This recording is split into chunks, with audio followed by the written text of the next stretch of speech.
Eu quero pregar sobre o cálice. Amém?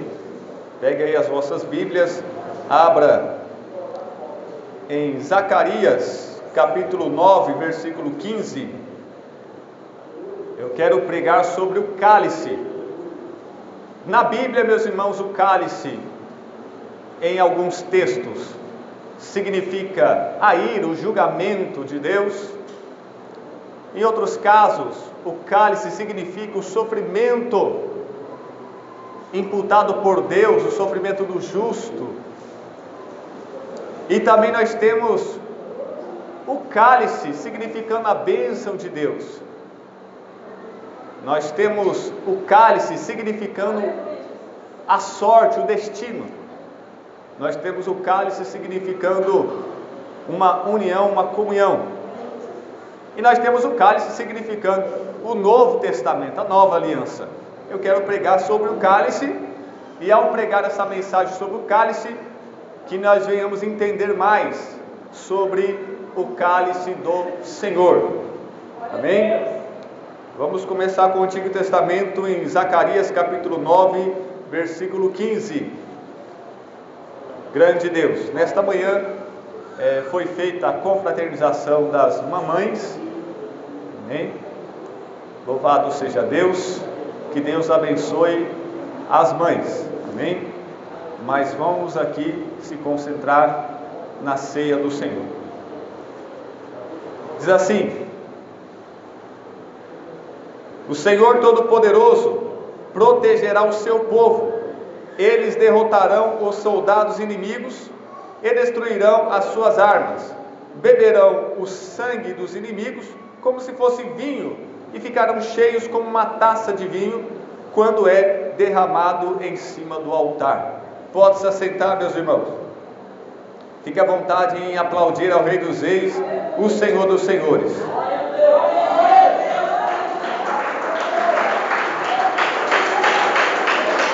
Glórias a Deus. Nós vemos, meus irmãos, no Antigo Testamento, nós começamos com o profeta Zacarias.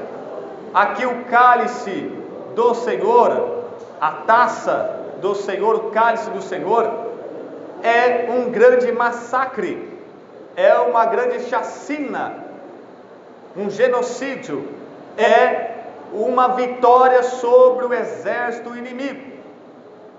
O cálice aqui significa a derrota dos exércitos inimigos, dos povos que eram inimigos de Israel. Israel teve muitas guerras com nações vizinhas. E Deus está dizendo que Deus é o Senhor dos exércitos, é o general dos generais, é o comandante de Israel, e vai na frente, ainda que os outros exércitos sejam maior em número e tenha as armas mais avançadas e saiba lutar mais e tenha as melhores estratégias, mesmo assim Israel pequenininho com Deus é maior do que os grandões. E Deus está prometendo derrotar, vencer os inimigos de Israel. E Israel irá comemorar a vitória tomando um drink. Então ele usa essa linguagem figurada para descrever que o sangue derramado é como se fosse o vinho no cálice, na taça. E esse sangue derramado, esse vinho na taça, significa Israel comemorando a vitória. E é claro que a vitória só era possível com a morte dos inimigos. Então nós começamos aqui com um significado meio negativo do cálice. E aí você vai ter que prestar atenção no contexto. Aqui está falando desta destruição dos inimigos, os inimigos de Deus. Profeta Zacarias profetiza a morte, a derrota dos inimigos. E aí nós vamos lá para Jeremias capítulo 49, versículo 12. Assim diz o Senhor: se aqueles para quem o cálice não era reservado tiveram que bebê-lo, por que você deveria ficar impune você não ficará sem castigo, mas irá bebê-lo. Então, aconteceu que, em algumas vezes, Israel era cercado, era perseguido, era encurralado, era oprimido. Muitas das vezes o inimigo derrotava Israel, levava cativos os israelitas, escravizava eles. E aí, o que acontecia? As outras nações começavam a morrer de dar risada, zombavam, escarneciam, porque torciam pela derrota do povo de Deus. E eles se alegravam por Israel estar sendo castigado e punido. É claro que quando Israel sofria, é porque o Deus de Israel estava castigando, punindo Israel por seus pecados de rebeldia, de idolatria. E aí os outros povos então começavam a zombar, a dar risada. Isso mesmo, está vendo? E aí o profeta Jeremias se levanta e diz: por que vocês estão felizes com a desgraça dos outros? Saiba que vai chegar a vez de vocês. Entenda que se o castigo, a punição, a sentença não era para o povo de Deus, se este cálice da ira de Deus, da disciplina de Deus não era para o seu povo, e o seu povo bebeu, então imagina só o que vai acontecer com os outros povos, a qual Deus preparou esta taça, esse cálice, para derramar sobre eles a sua ira, o castigo e a punição sobre eles. Imagine só. Então aqui nós temos o cálice significando o julgamento de Deus sobre o povo de Israel, e as outras nações, quando estavam comemorando, o profeta diz: olha, o castigo era para vocês que não são povo de Deus. Se Deus castigou o seu próprio povo e vocês estão alegres por isso, imagine o que vai acontecer com vocês, porque o castigo era para vocês, não para o povo de Deus. Cálice como significando julgamento, significando a ira de Deus, a vingança de Deus derramada sobre os seus inimigos. Nós temos também no Novo Testamento a taça, as taças da ira de Deus. Quem já leu no Apocalipse sobre as taças da ira de Deus? Deus já está por aqui, o copo já está enchendo, daqui a pouco vai encher e vai começar a ser derramado, vai transbordar. E lá em Apocalipse capítulo 16, versículo 19 diz: a grande cidade foi fracionada em 3 partes, e as cidades das nações se desmoronaram. Deus lembrou-se da grande Babilônia e lhe deu o cálice do vinho do furor da sua ira. Aqui nós temos a taça da ira de Deus, do furor de Deus, do ódio de Deus, da vingança de Deus sobre os maus, que os maus merecem. A ira de Deus é uma ira santa, o ódio de Deus é um ódio santo, justo, porque é contra os inimigos, é contra aqueles que fazem o mal. A grande Babilônia, o sistema mundano, ou Roma, a capital do Império Romano, Deus está dizendo que vai derramar a sua ira como um vinho em uma taça que é derramado.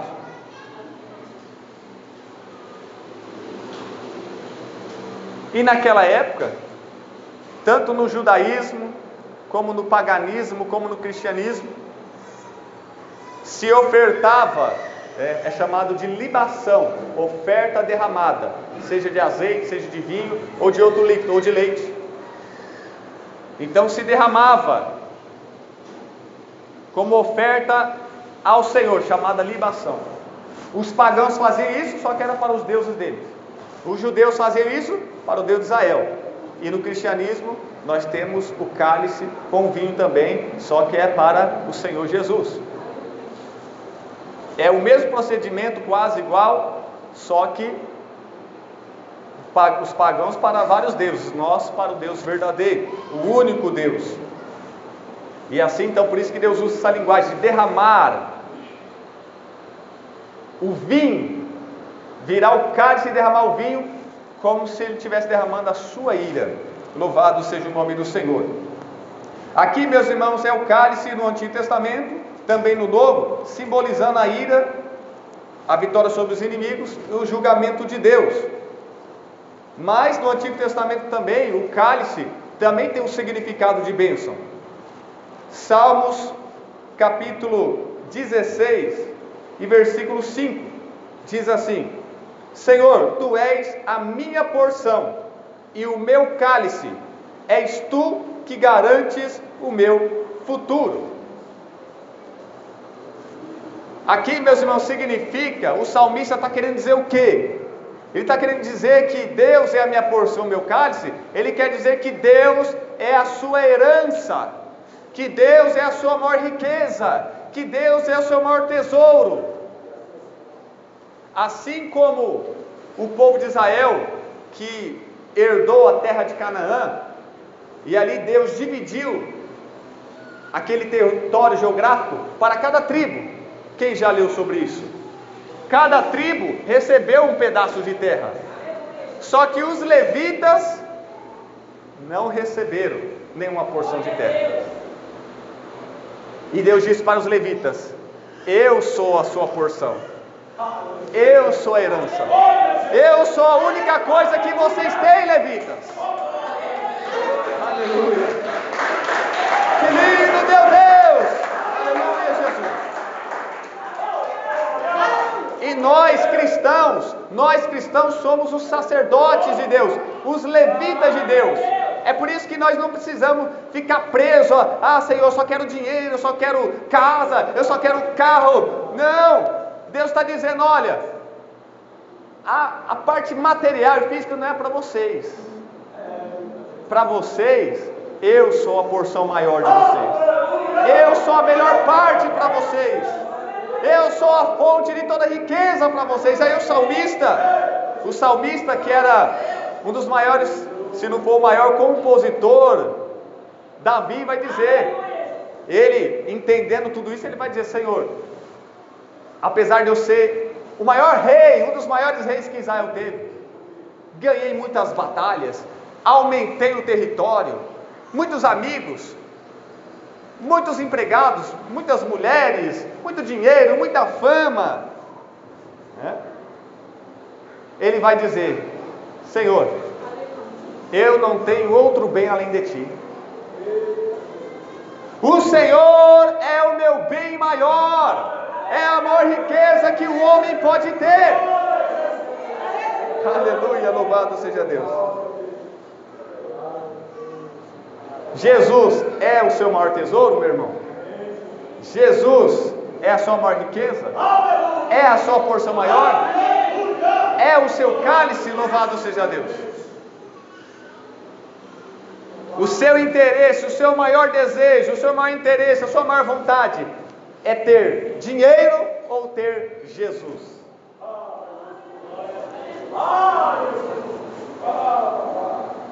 Que lindo, meus irmãos, quando as pessoas gostam mais de Jesus, preferem mais a Jesus, se inclinam mais para Jesus, buscam mais a Jesus do que qualquer outra coisa nesta vida. É lindo demais ver isso na vida da igreja. Salmos capítulo 23, versículo 5. Preparas uma mesa perante mim na presença dos meus inimigos.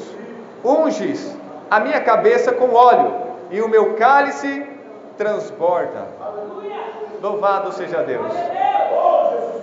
Enche-me, Senhor, enche-me com as bênçãos, com as honras, de tal maneira que eu venha como se fosse um vinho sendo colocado no cálice até transbordar, que o Senhor derrame chuva de bênção sobre a minha vida até transbordar, na presença de todos, publicamente, principalmente na frente dos inimigos. Derramar o óleo, na cultura judaica naquele tempo, ungir com óleo, significava que a pessoa era um bom hospedeiro, recepcionista, fazia parte da ética, da educação. como um anfitrião que recebe bem os convidados. Assim Jesus é o nosso anfitrião, que está lá no céu, esperando os convidados entrarem. Ele já nos ungiu, Ele já derramou o óleo para você entrar dentro de casa. Ele já deu o Espírito Santo, Ele já ungiu a sua vida. Louvado seja Deus. Aleluia, que lindo, meu Deus. Salmo 116, versículo 13. Tomarei o cálice da salvação e invocarei o nome do Senhor. Então, naquele tempo, a libação eram as ofertas, eram os sacrifícios que eram derramados, óleo, vinho, azeite. Então o salmista está dizendo: eu vou comemorar a minha salvação com uma oferta ao Senhor, com um sacrifício ao Senhor, com a libação ao Senhor. Assim nós hoje, nesta noite, vamos comemorar na presença de Deus esta salvação, oferecendo o vinho no cálice do Senhor.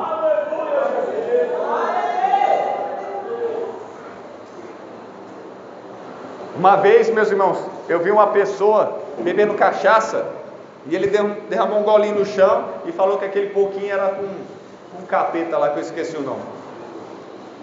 Outra vez eu já vi uma pessoa que morreu o colega dele, e ele colocou um golinho de cachaça e deixou lá no canto e falou: esse aqui é para ele, né? E o pior, o mais assustador é que o negócio sumiu mesmo do copo.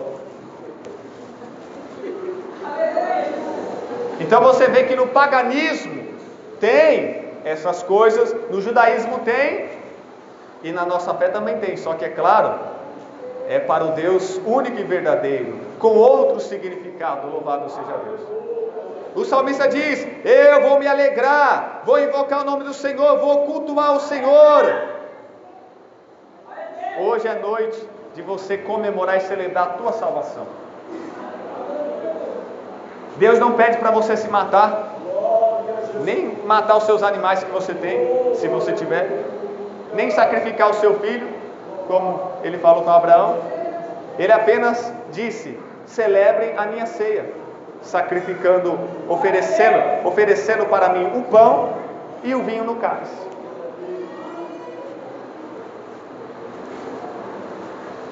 Meus irmãos, nós temos que tomar cuidado para que a Santa Ceia não venha se tornar um ritual formalista, enjoado, entediante. Temos, meus irmãos, que refletir, pensar, lembrar, recordar do sofrimento de Jesus Cristo.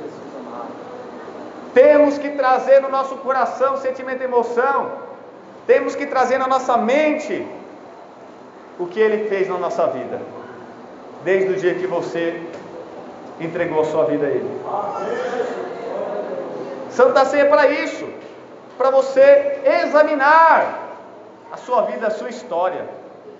E aí você vai lembrar que você tem mais de 1001 motivos para dar graças, para ser grato ao Senhor, para ser agradecido. Louvado seja Deus. Grandioso é o nome do Senhor. Nós temos, meus irmãos, nos evangelhos, o cálice significando sofrimento, o preço a ser pago. Eu quero ler com vocês Mateus capítulo 20, versículo 22. Agora nós vamos ver se você está disposto a participar do cálice do Senhor. Do cálice da ira você não vai participar, porque você não é inimigo de Deus, você já é salvo. Do cálice do julgamento também não, porque Jesus já foi julgado em seu lugar. Do cálice da bênção você participa, a igreja participa. Agora, do cálice do sofrimento, vamos saber se você ainda quer tomar do cálice. Mateus capítulo 20, versículo 22 diz: disse-lhe Jesus: vocês não sabem o que estão pedindo. Podem vocês beber o cálice que eu vou beber? Jesus está perguntando para nós também. Tiago e João responderam: podemos, responderam eles. Versículo 23. Jesus lhes disse: certamente vocês beberão do meu cálice, mas o assentar-se à minha direita ou à minha esquerda não cabe a mim conceder. Esses lugares pertencem àqueles para quem foram preparados por meu Pai. Louvado seja Deus. Então vem a mãe de Tiago, de João, juntamente com os dois: Senhor, eu quero que meus filhos sejam famosos, eu quero que meus filhos sejam muito grandes. Pode um ficar à sua direita e o outro à esquerda? Aí Jesus vai dizer: vocês não sabem o que vocês estão pedindo, vocês não têm noção do que vocês estão falando. Você sabe qual que é o meu destino para você fazer um pedido desses? Você sabe o que eu vou passar e por onde eu vou passar para você pedir umas coisas dessas? Vocês não têm noção do que vocês estão pedindo.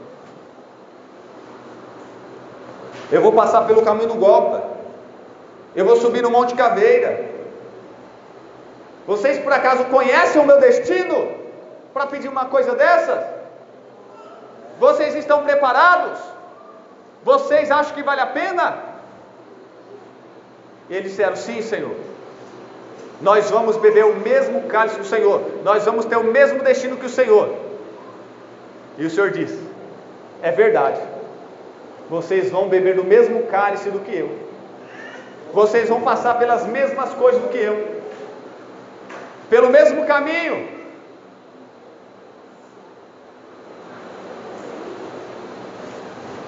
E o que vai acontecer? Tiago vai ser o primeiro apóstolo. Lá em Atos 12 vai dizer que ele foi o primeiro a ser decapitado, martirizado, morto. E João vai ser banido, vai ser preso, isolado. Quem quer tomar o cálice do Senhor? Quem agora, depois disso que eu disse, quem quer aceitar a Jesus? Está vendo? Se você pregar o verdadeiro evangelho, o número de evangélicos no Brasil não vai crescer, acho que talvez 1% só. Está crescendo muito o número de evangélicos. Mas você sabe, porque não prega o verdadeiro evangelho, por isso que está na moda ser evangélico. Mas se nós pregarmos esse evangelho, você acha que vai crescer assim tanto o número de evangélicos? Agora, se ficar pregando só que Deus vai dar casa e carro, aí vai crescer mesmo. Aí vai. Aí a empresa vai crescer. Nós beberemos do cálice do Senhor. É necessário, é preciso. Não tem como fugir, se esquivar disso, não tem como tirar o corpo fora. Se Tiago e João quer ser exaltado à direita ou à esquerda, mas na verdade tem um lado: vinde bendito dos meu Pai, se assente à minha direita. Vai haver a divisão, ovelhas e bodes, um para o lado direito e um para o lado esquerdo, porque a mão direita, o braço direito tinha um significado positivo, de autoridade, de poder, de aprovação, de apoio, e nós cumprimentamos. E tem certo lugar que você não pode dar a mão esquerda não, porque isso é uma ofensa em outras culturas. Tiago e João, vocês querem morar onde eu vou morar, estar onde eu vou estar, chegar aonde eu vou chegar, mas o preço é muito alto. Eu vou primeiro, passar primeiro, abrir as portas, tirar os impedimentos, os obstáculos, para preparar o caminho, abrir a porta e preparar as moradas para vocês. Mas vocês vão passar por experiências semelhantes. O cálice significa experiência. Quando eu dou o cálice para o Eudir, eu estou dizendo que ele vai ter as mesmas experiências do que eu. Eu estou dizendo que ele vai ter o mesmo destino que eu.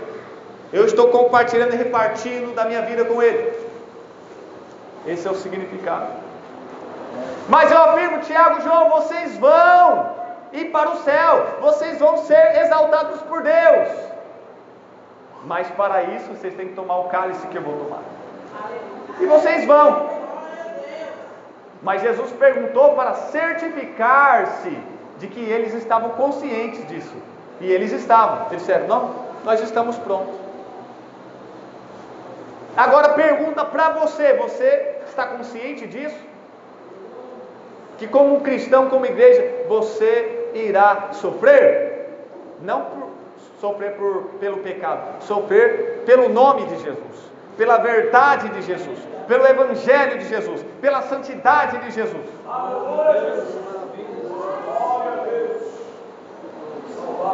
E aí você responde: sim, eu estou decidido. E Deus afirma: isso mesmo, vocês vão passar por isso. Primeiro vocês vão vestir a coroa de espinhos, e depois vocês trazem para trocar pela de ouro. Carreguem a cruz como eu carreguei, traga ela naquele grande dia, porque você trocará a cruz e se assentará no trono com o Senhor Jesus, para reinar com Jesus. Jesus, meus irmãos, está dizendo através do cálice, através da ceia: eu compartilho da vida eterna com vocês, eu reparto do meu reino com vocês, eu dou a chave da minha casa, do meu reino a vocês, tudo que eu tenho eu reparto com vocês, a minha glória, o meu trono, minha autoridade e poder, eu compartilho, reparto com os meus amigos, com os meus discípulos. E isso tudo que eu disse é representado pelo cálice sendo repassado na mão de cada discípulo, de cada servo. Quem quer segurar este cálice? Quem quer tomar posse desse cálice? Quem quer beber desse cálice? Louvado seja Deus! Aleluia, Jesus!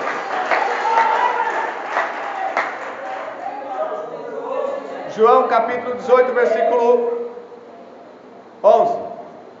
Jesus, porém, ordenou a Pedro: guarde a espada, acaso não haverei de beber o cálice que o meu Pai me deu? Pedro falou: ninguém vai matar Jesus, ninguém vai relar a mão em Jesus, porque eu estou aqui. Puxou a espada, atacou o soldado, cortou a orelha dele, mal. E Jesus: não, Pedro, não concordei com a sua atitude. Eu amo você, Pedro, mas não concordo com aquilo que você fez. Guarde a sua espada. Você acha que você vai impedir a obra de Deus? Você vai impedir que a vontade de Deus seja feita, Pedro? Será que você vai mudar a história que Deus escreveu a meu respeito? Por acaso eu não vou beber do cálice que o Pai me deu? Ou seja, por acaso eu não terei o destino que o Pai decretou e determinou? É claro que Pedro não vai impedir. Lembre-se, o sacrifício de Jesus na cruz não foi porque os homens tiveram poder de matá-lo, não foi porque Satanás tinha o poder de tirar a vida de Jesus. A morte só foi possível em Jesus porque Ele doou a sua vida. Pai, eis-me aqui, envia-me a mim. Ele só morreu porque Ele doou a sua vida. O Pai o sacrificou, mas não foi por força, porque o Pai, o Filho e o Espírito Santo estão em comunhão. Esse era o plano do Pai, e o Filho se dispôs voluntariamente a doar-se, a dar a sua vida, mas Ele tinha o poder de tomar a sua vida de volta. A morte não poderia contê-lo. Você não vai impedir, Pedro, que eu morra na cruz. Outras pessoas disseram: salvou tanto, salva-te mesmo, desce da cruz. O diabo vai fazer de tudo para Jesus descer da cruz. Jesus agarrou a cruz e disse: de jeito nenhum vou descer daqui. Eu vou beber o cálice, ou seja, eu vou cumprir com a minha missão. Cálice significando missão. Louvado seja Deus. Mateus 26, versículo 39. Indo um pouco mais adiante, prostrou-se com o rosto em terra e orou: meu Pai, se for possível, afasta de mim este cálice, contudo, não seja como eu quero, mas sim como tu queres. O cálice da ira de Deus, do furor de Deus, do ódio de Deus, do aborrecimento de Deus, o cálice da justiça de Deus, o cálice do sofrimento, Deus vai dar ao seu filho.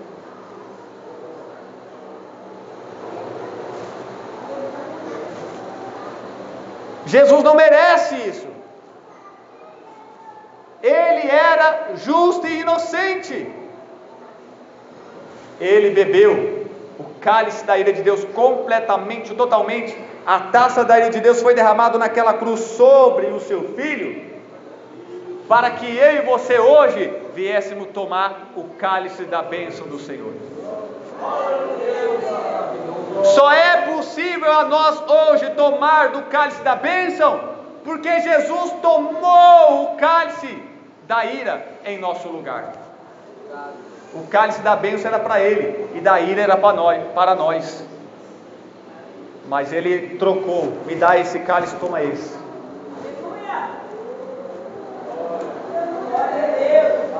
E ele vai passar por todo esse sofrimento, Senhor, posto em agonia.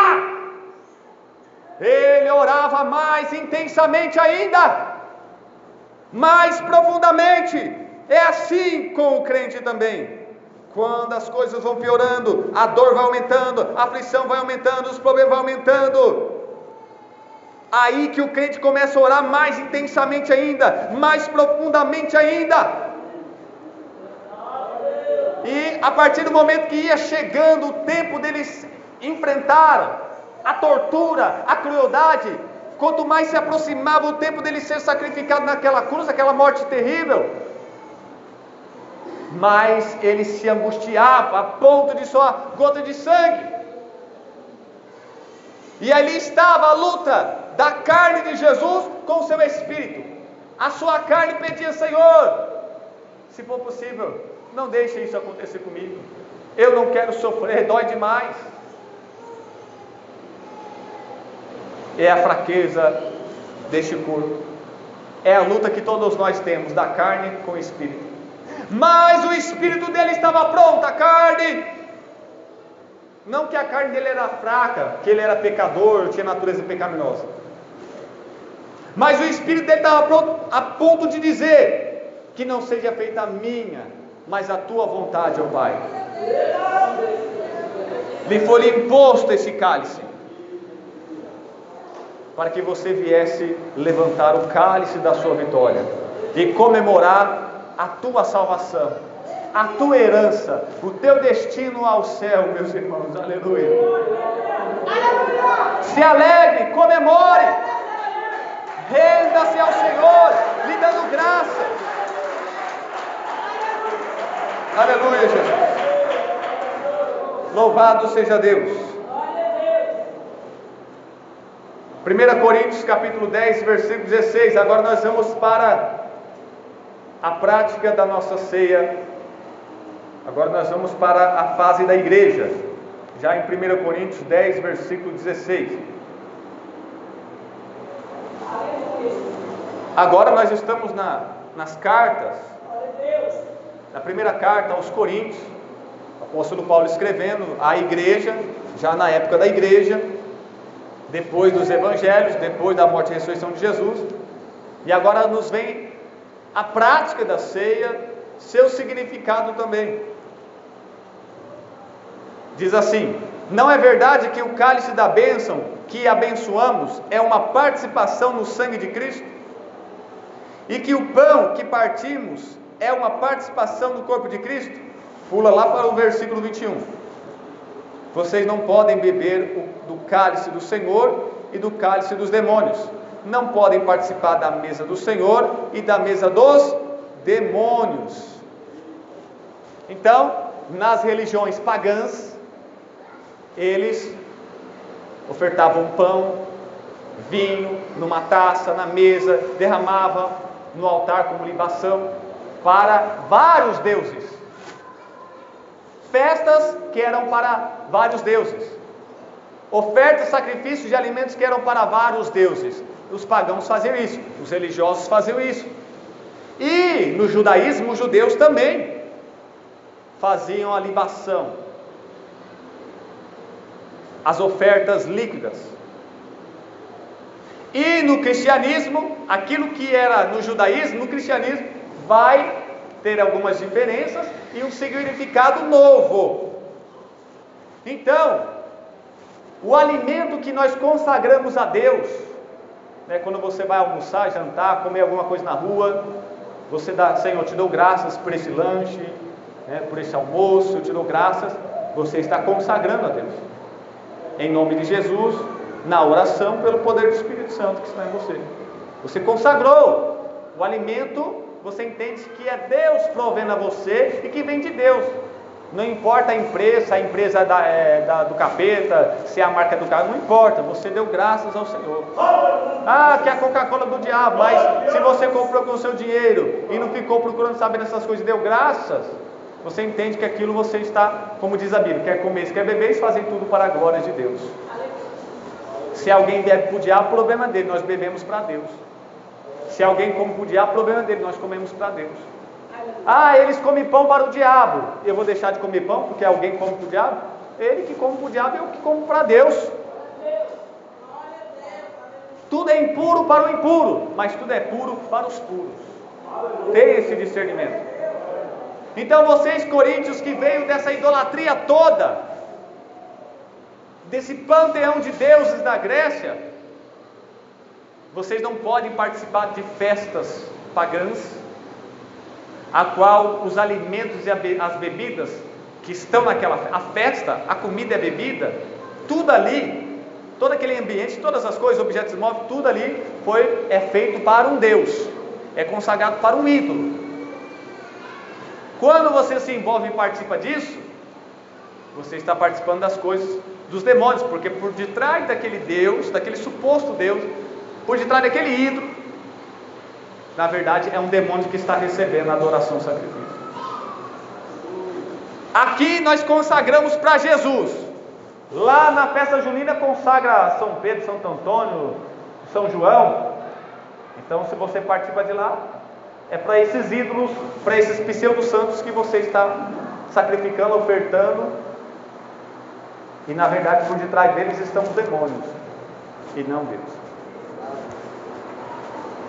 Quando você participa do carnaval, uma festa carnal oferecida a Baco e a outros deuses, a Afrodite e vários deuses, essas festas todas pagãs, com seus alimentos e bebidas consagrados, sacrificados, sendo feito tudo para os ídolos deuses. Se você participar, você está tendo comunhão com o capiroto. Porque o significado é o seguinte: se eu consagrei esse pão, esse vinho, este alimento, este animal, a carne, a gordura desse animal, se eu orei e consagrei a Deus, a Jesus, e aí o ofertante, o sacerdote, o levita e até mesmo a pessoa, eles poderiam comer algumas partes daquela oferta, daquele sacrifício. Era para Deus, mas eles mesmos se beneficiavam. Era para Deus, mas eles mesmos comiam, porque Deus não come, não bebe, não vai beber o suco da uva, não vai comer o pão. Deus é Espírito.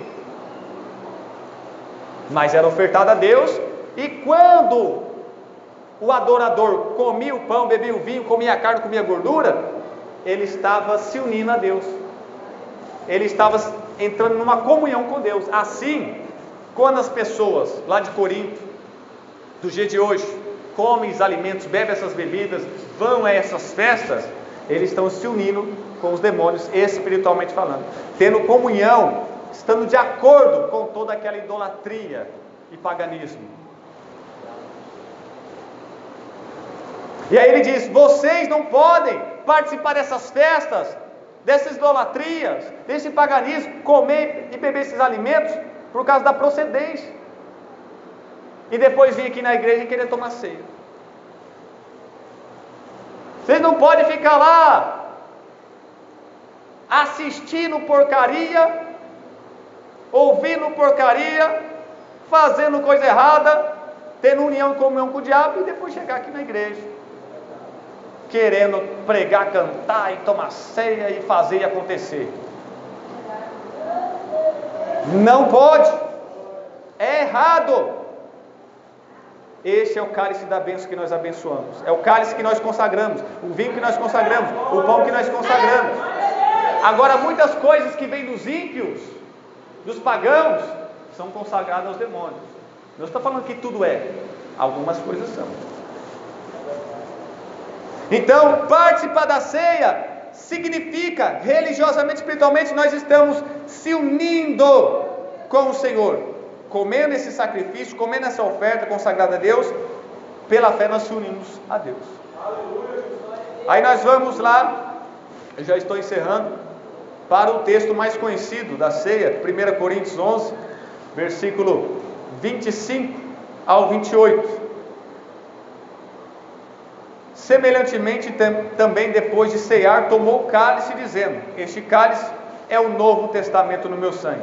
Fazei isto todas as vezes que beberdes em memória de mim.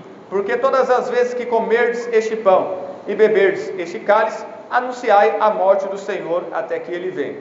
Portanto, qualquer que comer este pão ou beber o cálice do Senhor indignamente, será culpado do corpo e do sangue do Senhor.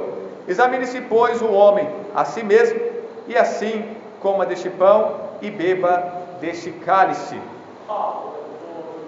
O cálice significa a nova aliança. Este cálice é o novo. Vamos ver se vocês estão bons. Este cálice é o novo. É o que Jesus disse.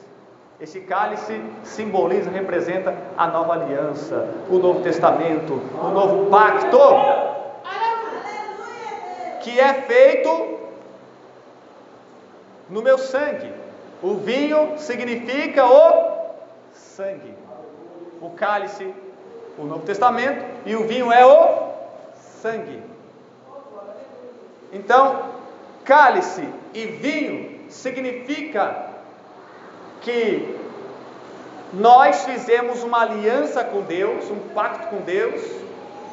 Nós recebemos esse Novo Testamento de Deus, que foi pago, comprado, feito, que só é possível esse Novo Testamento, que só é possível Deus fazer essa nova aliança conosco, porque Jesus deu a sua vida, porque Ele derramou o seu sangue. Derramar o seu sangue significa que Ele deu a sua vida.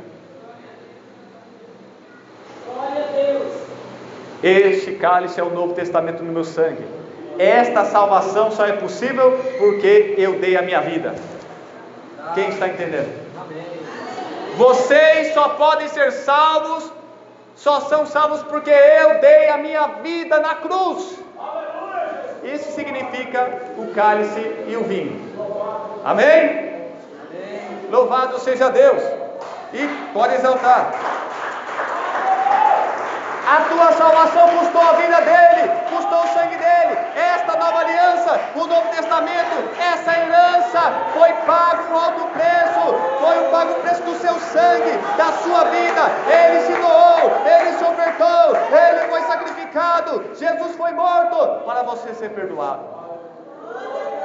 Aleluia, Jesus, louvado seja Deus. E quando nós participamos, nós estamos pregando esse evangelho sem palavras. Estamos anunciando esse evangelho, morte, ressurreição e a vida de Jesus, através desse procedimento, deste ritual, deste sacramento, dessa ordenança de Jesus. Louvado seja Deus. E participar indignamente do cálice do Senhor é você participar, é você dizer que é cristão, dizer que é de Deus, dizer que é de Jesus, para todo mundo, ser membro da igreja, cadastrado, tem carteirinha, dá dízimo, oferta, prega, canta, ora, é membro do corpo de Cristo, participa da ceia, e só que aí você vive como ímpio, lá fora.